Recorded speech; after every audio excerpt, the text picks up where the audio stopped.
la mère, fermant le livre du devoir, s'en allait satisfaite et très fière, sans voir dans les yeux bleus et sous le front plein d'éminence l'âme de son enfant livrée aux répugnances.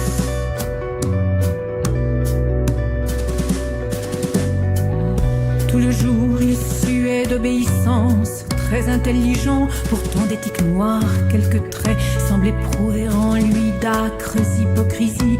Dans l'ombre des couloirs aux tentures moisies, en passant il tirait la langue, les deux poings à laine, et dans ses yeux fermés voyait des points.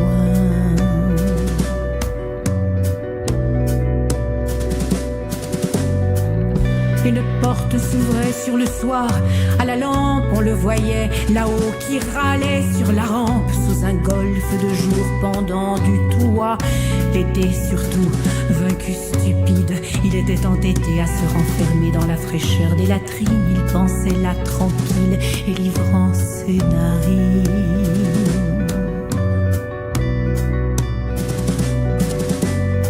Quand lavé des odeurs du jour, le jardinait derrière la maison. En hiver, s'illuminait, gisante au pied d'un mur enterré dans la marne. Et pour des visions écrasant son œil d'âne, il écoutait grouiller les galeux espaliers. Pitié, ces enfants seuls étaient ses familiers, qui chétifs, front nu, œil déteignant sur la joue, cachant de maigres doigts jaunes et noirs debout. Sous des ébiques puant la foire et tout vieillot, conversait avec la douceur des idiots. Et si l'ayant surpris à des pitiés immondes, sa mère s'effrayait, les tendresses profondes de l'enfant se jetaient sur cet étonnement. C'était bon, elle avait le bleu regard qui ment.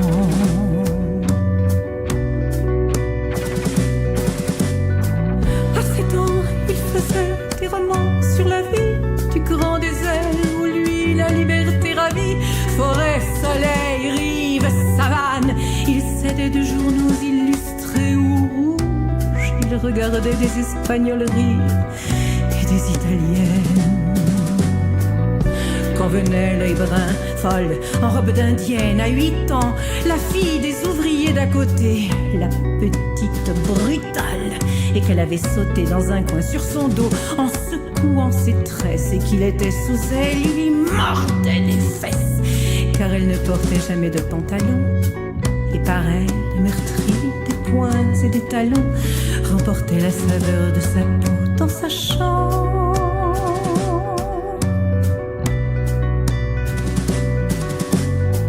Il craignait les vagues dimanches de décembre, pommadé sur un guéridon d'acajou. Il lisait une Bible à la tranche vert chou. Les rêves l'oppressaient chaque nuit dans l'alcôve. Il n'aimait pas Dieu, mais les hommes qu'au soir fauve, noir, en blouse, il voyait rentrer dans le faubourg, où les crieurs en 3 roulements de tambour font autour des édits rire et gronder les poules. Il rêvait la prairie amoureuse, où des houles lumineuses, parfums saints, pubescence d'or, font leur remuement calme et prennent leur essor. Et comme il savourait surtout les sombres choses, quand dans la chambre nue aux persiennes closes, haute et bleue, âcrement prise d'humidité, il lisait son roman sans cesse méditer. Plein de lourds ciels creux, de forêts noyées, de fleurs de chair au bois sidéral déployé, vertige, écroulement des routes et pitié, tandis que se faisait la rumeur du quartier en bas, seul et couché sur des pièces de toile écrue.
stvorenda se dugo sanja.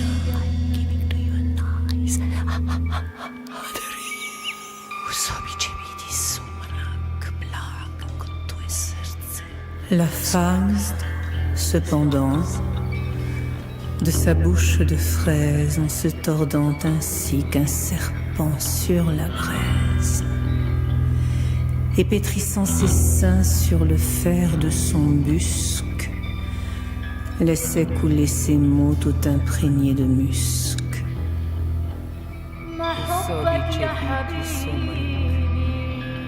Là, j'ai la lèvre humide et je sais la science de perdre au fond d'un lit l'antique conscience. Je sèche tous les pleurs sur mes seins triomphants et fais rire les vieux et du rire des enfants.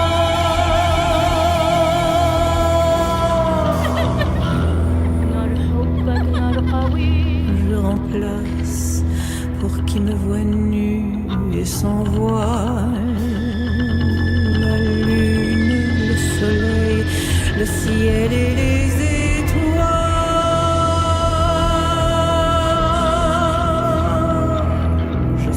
cher savant, si docto-volupté. Lorsque j'étouffe un homme en mes bras redoutés, ou lorsque j'abandonne aux morsures mon buste, timide et liberté, fragile et robuste, que sur ces matelas qui se pâment d'effroi, les anges impuissants se damneraient pour moi.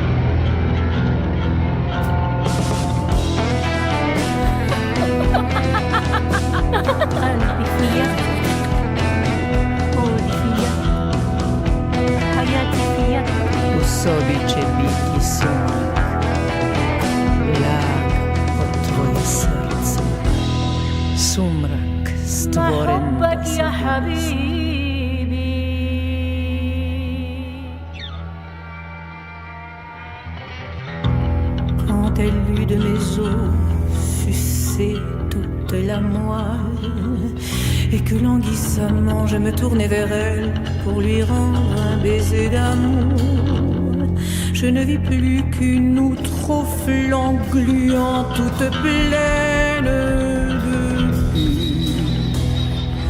Je fermais les deux yeux dans ma froide épouvante, et quand je les rouvris à la clarté vivante, à mes côtés, au lieu du mannequin puissant qui semblait avoir fait provision de sang, tremblaient confusément des débris de squelettes qui de même rendaient le cri d'une girouette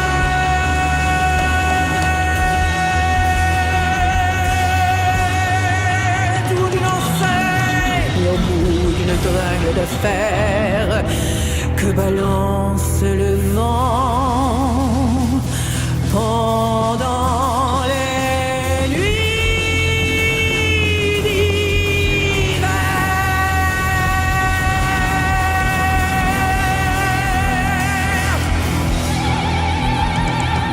Może ta spara jest mi jedną z szczęsnych.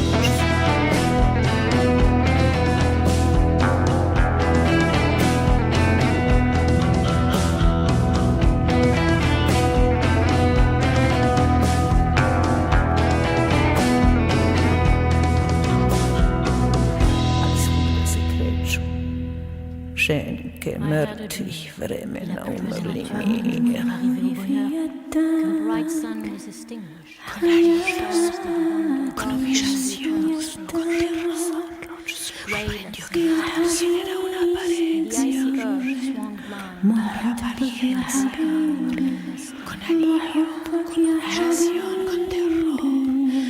Comprendió que él también era una pared.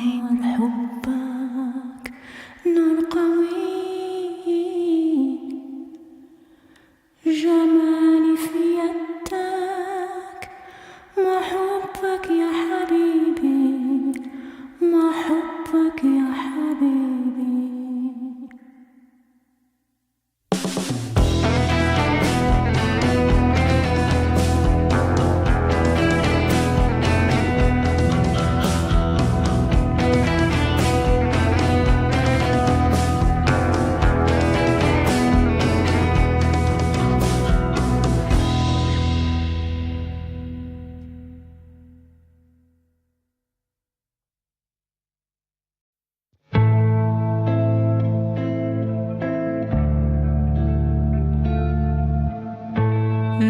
servante au grand cœur dont vous étiez jalouse et qui tord son sommeil sous une humble pelouse, nous devrions pourtant lui porter quelques fleurs.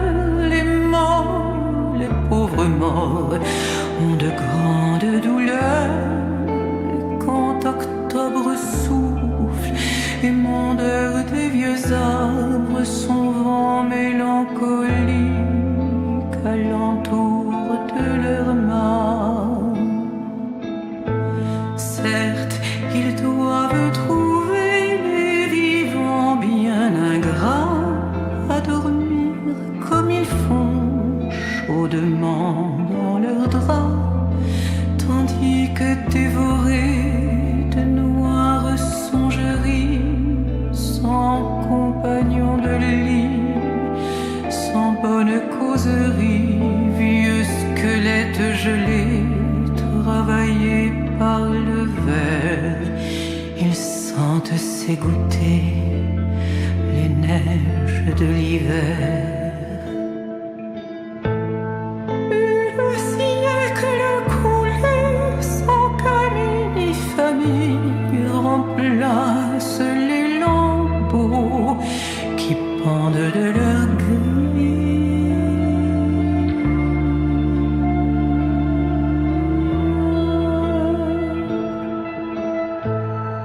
Lorsque la bûche chante et siffle le soir calme, dans le fauteuil, je la voyais s'asseoir si, par une nuit bleue et froide de décembre, je la trouvais tapie en un coin de ma chambre, grave, et venant du fond de son lit éternel, couver l'enfant grandi de son œil maternel.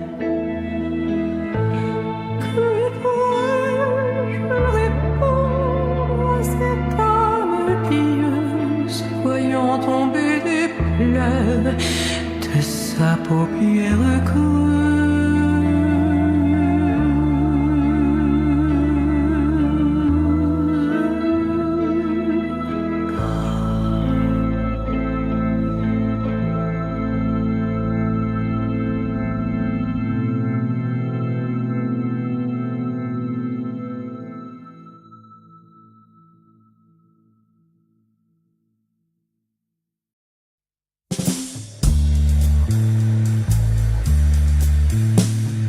Souvent, pour s'amuser, les hommes d'équipage prennent des albatros, vastes oiseaux des mers qui suivent indolents, compagnons de voyage, le navire glissant sur les gouffres amers.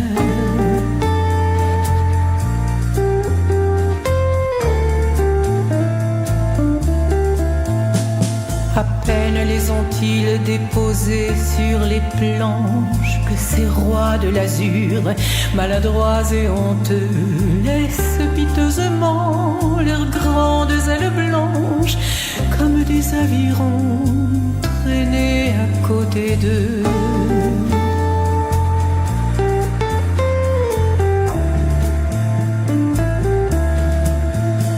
Ce voyageur ailé, comme il est gauche et veule, lui naguère si beau qu'il est comique et laid. L'un agace son bec avec un brûle-gueule, l'autre mime en boitant le firme qui volait.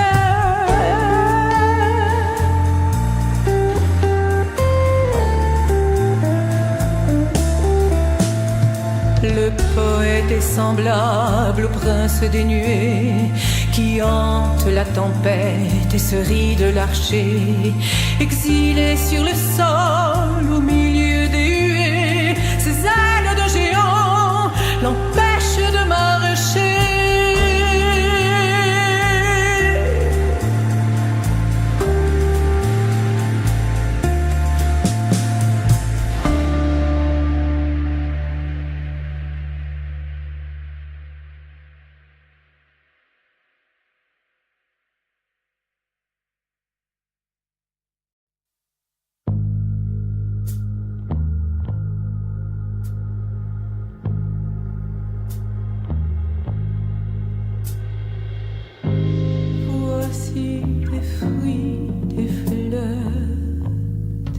feuilles et des branches. Et puis voici mon cœur qui ne bat que pour vous.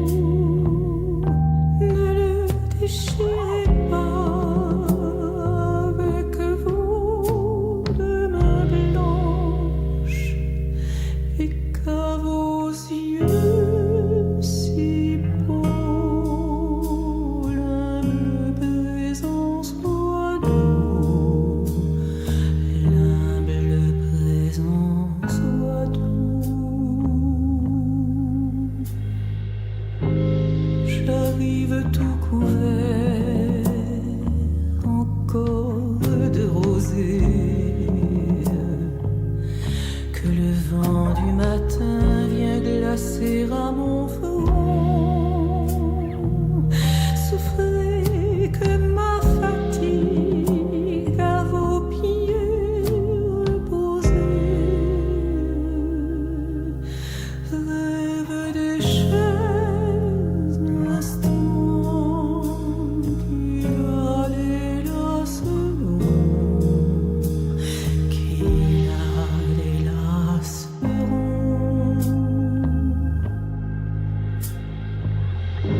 Sur votre jeune sein, laissez couler ma tête, toute sonore encore de vos derniers baisers.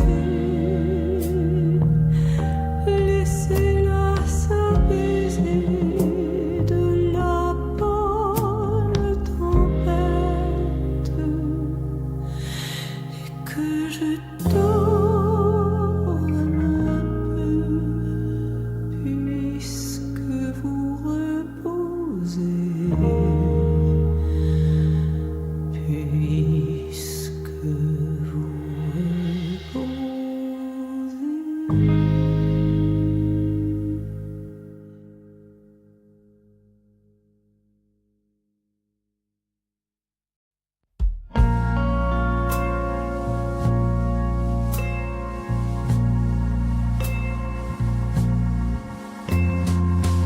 Je fais souvent ce rêve étrange et pénétrant d'une femme inconnue, et que j'aime et qui m'aime, et qui n'est chaque fois ni tout à fait la même, ni tout à fait une autre, et m'aime et me comprend. Car elle me comprend, et mon cœur transparent pour elle seule, hélas, cesse d'être un problème. Pour elle seule, il est moiteur de mon front blême, elle seule laissait rafraîchir en pleurant. Est-elle brune, blonde ou rousse? Je l'ignore, son nom, je me souviens qu'il est doux et sonore, comme ceux des aimés que la vie exila. Son regard est pareil au regard des statues, et pour sa voix lointaine et calme et grave, elle a l'inflexion des voix chères qui se sont tues.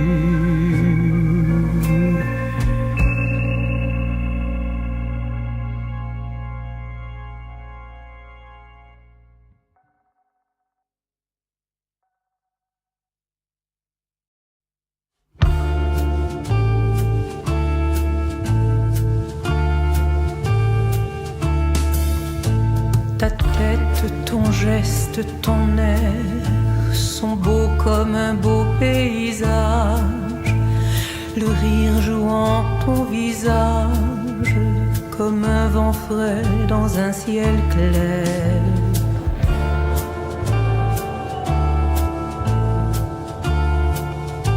Le passant chagrin que tu frôles est ébloui par la santé qui jaillit comme une les clartés de tes bras et de tes épaules.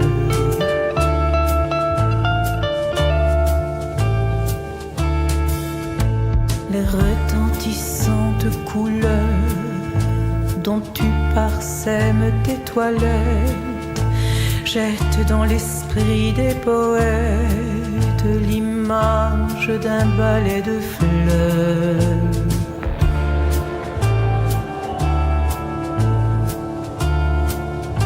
Ces robes folles sont l'emblème de ton esprit bariolé, folle dont je suis affolée. Je te hais autant que je t'aime.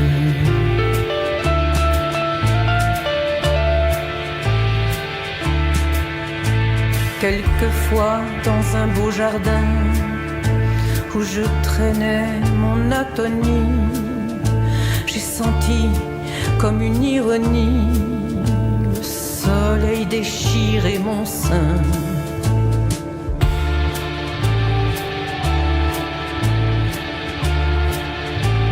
Et le printemps et la verdure ont tant humilié mon cœur que j'ai puni sur une fleur l'insolence de la nature.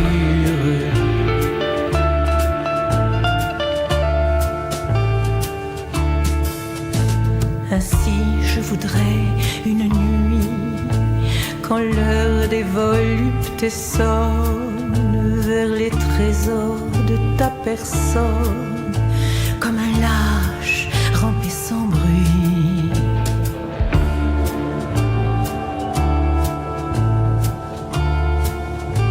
Pour châtier ta chair joyeuse, pour meurtrir ton sein pardonné, et faire à ton flanc bétonné une blessure large et creuse.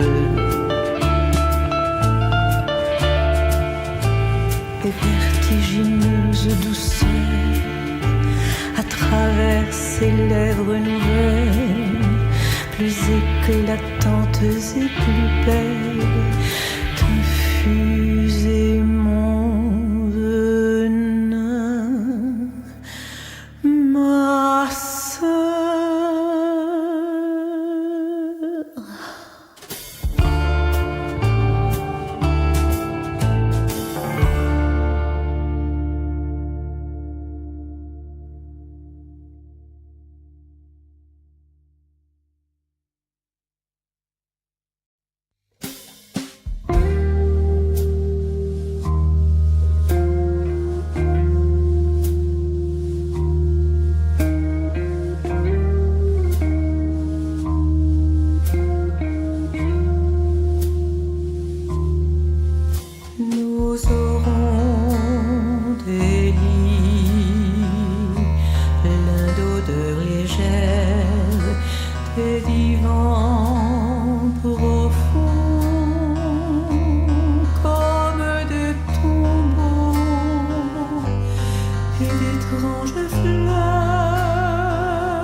de rose et de bleu mystique, nous échangerons un éclair unique comme un long sanglot, tout chargé d'adieu. Et plus tard, un ange, ouvrant les portes, viendra ranimer, fidèle et joyeux, les miroirs ternis et les flammes.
Parc solitaire et glacé,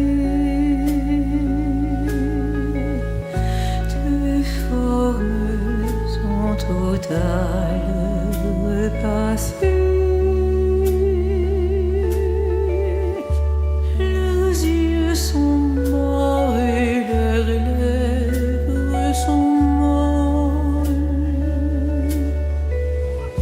Et l'on entend à peine leurs paroles.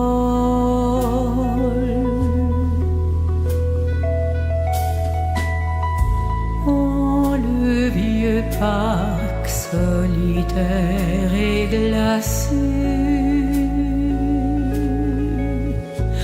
Deux spectres ont évoqué le passé.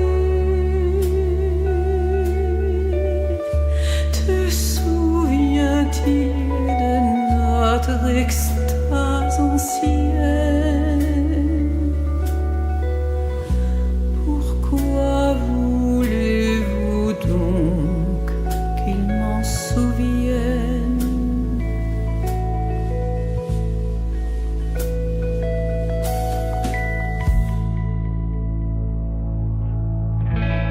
Ton cœur bat-il toujours à mon seul nom? Toujours vois-tu mon âme en rêve? Non. Oh, les beaux jours de bonheurs indicibles où nous joignons nos bouches, c'est possible.